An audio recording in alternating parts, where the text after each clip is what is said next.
VLOGMAS time, come and see. I'm hanging out with my reindeer Geeg. The lights are bright, the cocoa's hot. Come and sing our jingle with all you've got. Today has been a day. I had full intentions of vlogging all day, but work kind of just caught up on me.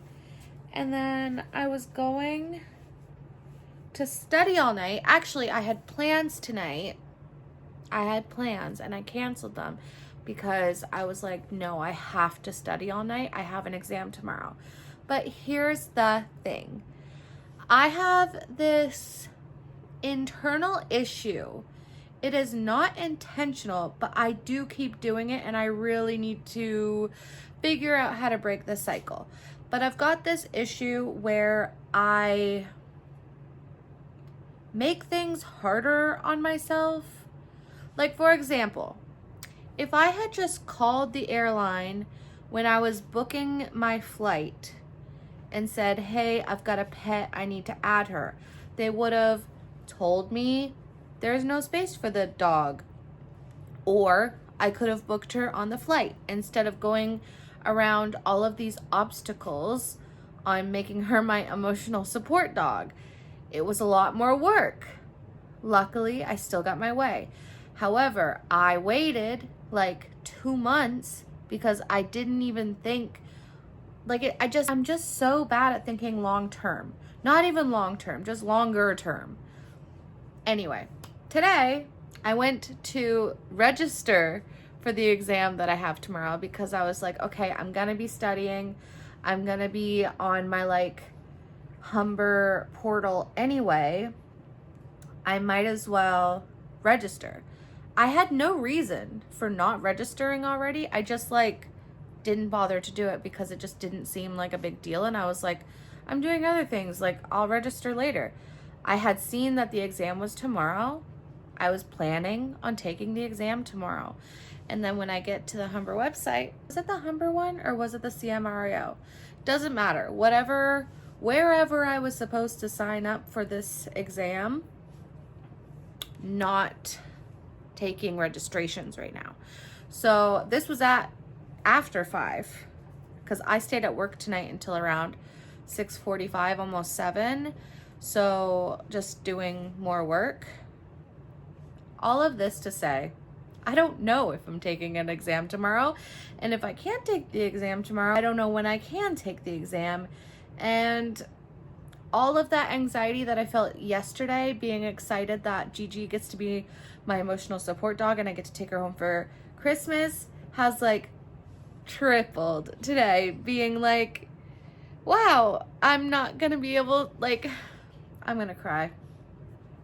I don't want to cry. I'm just really frustrated that I did this, like, it's all my fault. I did this to myself. If I'm not able to take the exam, what the hell? Why did I do that? I genuinely just like didn't consider signing up before. I just like knew when the exam was and I was like, yeah, of course I'll sign up. Anyway, I need some chocolate.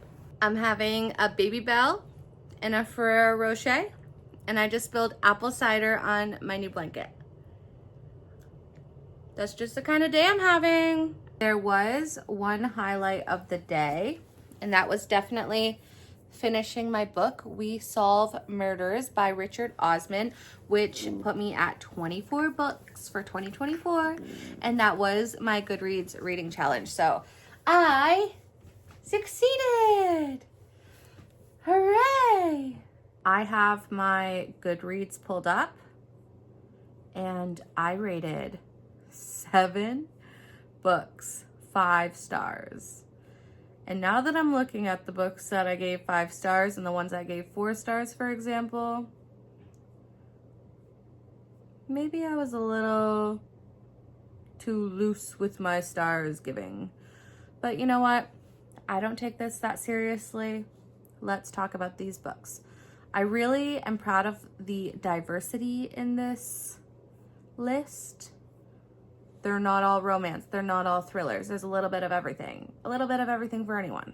The first book I read of 2024 was a nonfiction called Attached: The New Science of Adult Attachment and How It Can Help You Find and Keep Love. And also the last book of 2023 was also a nonfiction about finding love. And what did I find in 2024? Anyway, I rated it 5 stars, and this is what I had to say about it. What a great way to start my reading year off. Really setting the tone for self-awareness and growth. Not only did I get the opportunity to self-diagnose myself with an anxious attachment style, in brackets, romantically, I got to self-diagnose my exes, and boy, is there ever a trend. This is a book by Amir Levine and Rachel Heller, so check it out if you are interested. The second book I read in 2024 was called Sea Change, S-E-A, Change by Gina Chung. I gave it 3.5 stars, and I said, Ro is having a hard time, and we get to witness all the messy. Her father was a marine biologist who disappeared on a research trip in the ocean when she was 15, and it's obvious she never healed from that grief. Now, in her late 20s, her boyfriend broke up with her to go on a mission to colonize Mars, and all her abandonment issues are resurfacing.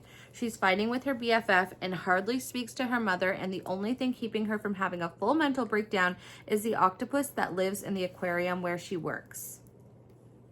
I don't think there's any spoilers in that, but pretty good review, if I do say so myself. So 3.5 stars there.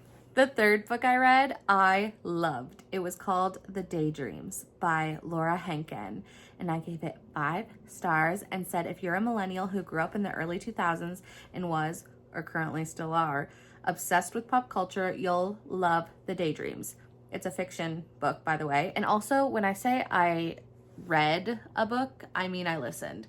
99% of the books I read are audiobooks.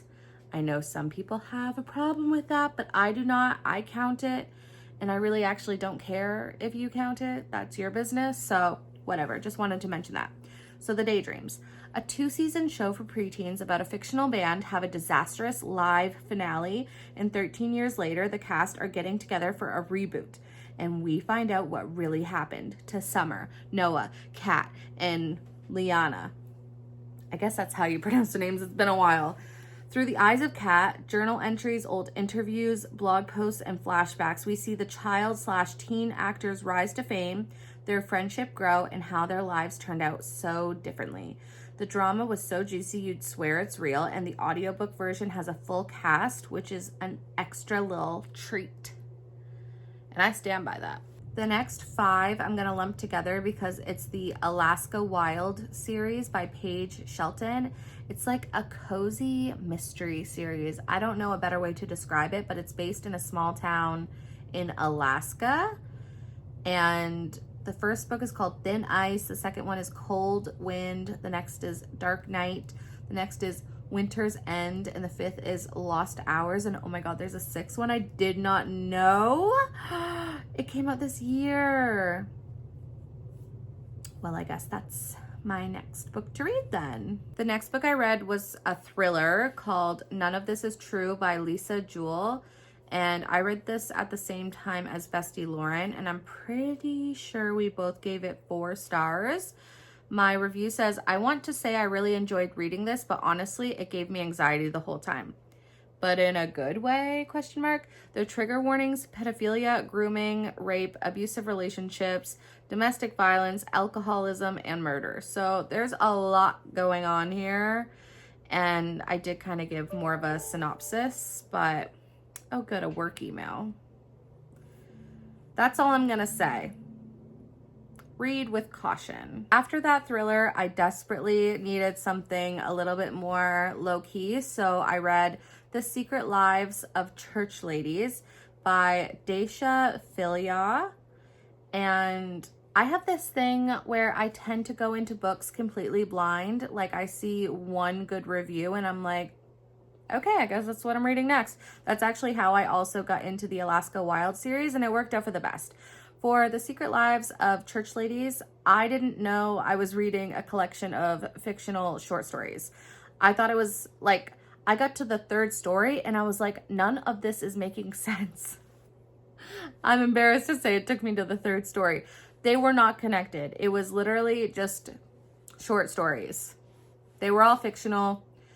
It was good. I gave it 4 stars, but I wish I had known it was short stories because I'm not really into short stories and I wanted to know more about each story that I started. So maybe that's the sign of a good book, is you want more. Next, I got a little nostalgic and I read My Side of the Mountain by Jean Craighead George.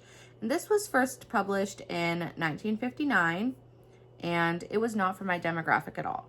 This was for like a middle schooler to read. It was good for what it was, but I still gave it 3 stars because it was not for me. That's all I'm gonna say. If you're like a boy between the ages of 12 and 15, you might enjoy it. Maybe I'll recommend it to my little brother. The next 3 were romance. Just for the Summer by Abby Jimenez, Meet Me at the Lake by Carly Fortune, and Funny Story by Emily Henry. And the only one I gave 5 stars to was Just for the Summer. Don't hate me. After 3 romances in a row, I needed a thriller. So I read Dark Corners by Megan Golden. And remember when I said I don't like series? This is number 2 in a series. And I gave it 5 stars. And my laptop just died. So that's all you're going to find out about that right now. I guess I'll have to do the rest tomorrow. It's the next day. We are going to ignore that and just keep on boot scooting through these books. Next, I read Megan Golden's Dark Corners, and I read the first one and I really liked it. I think Bestie Lauren and I read this one together too, and I gave it 5 stars. I really liked it. Gigi's going at it. She has a lot of energy. I said I was so excited to find out there was a new installment in the Rachel Crawl series because I didn't know that it was going to be a series. Side note, this can be read as a standalone in my opinion. Just letting you know. I was planning on reading with my bestie but accidentally got sucked in and couldn't stop, so I finished it before her. Yeah, I was gonna read it with Bestie Lauren, but I guess I just like went ahead by myself. And then I'm gonna go through these a little bit faster because I also have to edit this today because it has to be up today. That's on me. I then read another thriller, First Lie Wins by Ashley Elston. How many stars did I give it? 5 stars. Just kidding. 4.5. You can't really give half stars on Goodreads, but I just write it in my review if it was like a 0.5. I'm starting to realize I think my favorite genre of book is spy novels with a morally gray female lead and a really hot male lead who matches her energy somehow. And this ticks all the boxes for me. I'm just gonna leave it at that. The next book I read is called The Drowning Woman. It was also a thriller, and I gave it 4 stars and somehow forgot to give it a review. What's that about? For real? How am I supposed to know what this was about? My memory is not that good. Huh. Okay, well, I guess you'll just have to read it and find out for yourself. And another thriller. Can you tell that's probably my favorite genre? Actually, I think my favorite genre is mystery, not so much thriller. Thriller, like, makes my chest pound a little bit too hard. This is my first Frida McFadden book. She's very popular on like the internet in book clubs and such, but I did not read The Housemaid. I tried to read The Boyfriend, or maybe it's just called Boyfriend. I think that's her newest one, and I couldn't finish it. So Never Lie by Frida McFadden was a 4-star for me, and it really did throw me for a loop. Like, I thought I knew what was happening pretty much the whole time, and at the end, I did not. And then I moved on to what I'm pretty sure is my first Western, my first cowboy romance, called Done and Dusted, part of the Rebel Blue Ranch series. It's the first one, by Lila Sage, and I gave it 4 stars. Basically the most perfect cowboy romance I could have asked for. I was blushing the whole way through and had to stop listening in public. If you're into the brother's best friend trope, then you're in luck because Luke Brooks is a small town girl's dream man. That's all I'm gonna say about that. And I probably will read more from this series because it was very like easy and quick and just like got to the point. I liked it. Okay, we have 5 books left, 3 of which are memoirs. The next one is My Mama Cass, a memoir by Owen Elliott Kugel. Mama Cass is from the Mamas and the Papas, a famous band, if you didn't know. And I gave it 4 stars. I've been a casual listener of the Mamas and the Papas and only know their hits, but as a plus-size woman, I've known who Mama Cass is since forever. One of the most famous fat women in Hollywood, just as she wanted to be, according to this memoir, written by her daughter. Unfortunately, Cass Elliot passed away in her London hotel room at 32. Anyone reading this memoir will know the ham sandwich rumor is false. I really enjoyed learning about her childhood, rise to fame, and stardom. I'll be honest, since I didn't know that Owen Elliott Kugel existed until I heard of this book, I wasn't eager to learn about her life as well, but by the time we got to that part of the book, I was invested. I appreciated that while she was only 7 when her mother passed away, she did her best to piece together how she imagined her mother would feel and gave a great detail into events that happened before Owen was even born. Overall, really happy I got a glimpse into her life and the music scene from that era. And it really made me want to listen to the Mamas and the Papas. From the Mamas and the Papas, straight into Over the Influence, a memoir by Joanna Jojo Levesque. And I gave this 4 stars. And if you don't know who JoJo is, she's a pop artist, I guess. She's, I think, 33 or 34 now, so she's around my age. And she became famous at like 13 with the song, Leave, Get Out, Right Now, This is the End for You and Me. It's too late. You know what I'm talking about? If you don't, that's too bad because she is an icon. And I said I grew up with JoJo along with all the other millennials who are now in the thick of adulthood, and to finally get the full story of her life so far was not just a want but a need.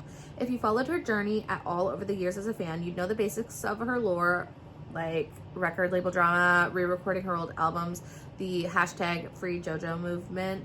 But there's only so much the media and JoJo herself could share at the time, but now it's all out there. I sound like I'm giving like a pitch. I will say for once, I actually wish there was more name dropping, especially regarding all the men who didn't care about her age while she was up and coming in the music industry, but I'm sure she knows the internet could easily figure it out, which is true. The next book I read was a fiction novel called All Fours by Miranda July, and it just came out this year, and I gave it 4.5 stars. I said, I think this is just considered fiction, but it fits into one of my favorite subgenres of inner thoughts of a very weird woman. The semi-famous, eccentric protagonist is a married woman with a 7-year-old son in her mid-40s and is on a personal journey that I still couldn't quite explain having just finished the book. Her mind is like the definition of the trend, never let them know your next move. And I stand by that statement because I actually think about this book a lot. I might up it to a 5-star. I'm not actually gonna, but like in my mind, the fact that I think about it so often. Also, I kind of want to make a list of this subgenre of inner thoughts of a very weird woman because there are a few others that I think about all the time that I'm like, that was so weird that someone made this piece of art. They wrote this down. They had that thought and they wrote it down and I read it. It's so strange to me. There was quite a few LOL moments. But mostly I was captivated by the vulnerability of conversations she had with lovers, strangers, herself, and everyone in between. So many topics are discussed, including motherhood, sexuality, monogamy, aging/menopause, depression, breakups, co-parenting, art in many forms, and freedom. I will be thinking about this character for years to come. I mean, it hasn't been a year yet, but I do still think about this book a lot. Warning, quite graphic and sexually explicit. Definitely not going to be everyone's cup of tea. My food is going to be delivered shortly, so I really need to hurry this along. There's only 2 more. The Third Gilmore Girl, a memoir. Yes, another memoir by Kelly Bishop, who played Emily Gilmore on Gilmore Girls, one of my favorite shows. And I'm just going to say I did not know anything about her when I started this book. I literally just read it because of the title, and I love the character Emily Gilmore, but she is nothing like, well, from what I can tell, she is nothing like Emily Gilmore. However, if you're looking for like a behind the scenes look at Gilmore Girls, I would not bother reading this book. It's a lot more her full life. Actually, more her like getting started life. If you didn't know, she was on Broadway and she's a dancer. I had no idea. I did not know that. And she actually was one of the first cast, and it was, her character was like made around her. I think the character's name was Sheila, on a chorus line. I don't know if I explained that well at all. And now, last but not least, because I actually think this might be my favorite book of the year, We Solve Murders by Richard Osman. And I gave this 5 stars. This is the same author who wrote the Thursday Murder Club series. I only read the first one in that series, but I think I only gave it a 4-star, but this one I gave 5. And I said, I think this is my favorite book I've read in 2024, and I'm so happy I finished the year with it, even though I didn't want to find out who Francois Loubet was, because then all the fun would end. I love a murder mystery and a comedy, and this was a mix of both. And that's all I'm going to say. No, it's not. It did take me a few chapters to get into it and how the story was told, but really glad I stuck with it. One thing I would make note of is it takes place in present day and features talk of influencers and social media. Not like crazy, but it is, I think, set in 2022. And if you don't like reading about that, I know that's like a trigger for some people. They're like, I want out of this world. Then I wouldn't bother, but I personally enjoyed it. And that's it. Those are the 24 books I read this year. My top 5, I think I decided. Number 5, Funny Story by Emily Henry. Number 4, The Daydreams, Laura Henkin. Number 3, First Lie Wins, Ashley Elston. Number 2, Just for the Summer, Abby Jimenez. And number 1, We Solve Murders by Richard Osman. And that's it, folks. The Christmas song of the day is, I really haven't thought about this, but let me think about this. The Christmas song of the day is, yesterday was featuring Cher. This is a Cher Christmas song called DJ Play a Christmas Song, and it's a good one. You'll want to dance, and it's on the playlist already, so go check it out, and I will see you tomorrow. Betty buys.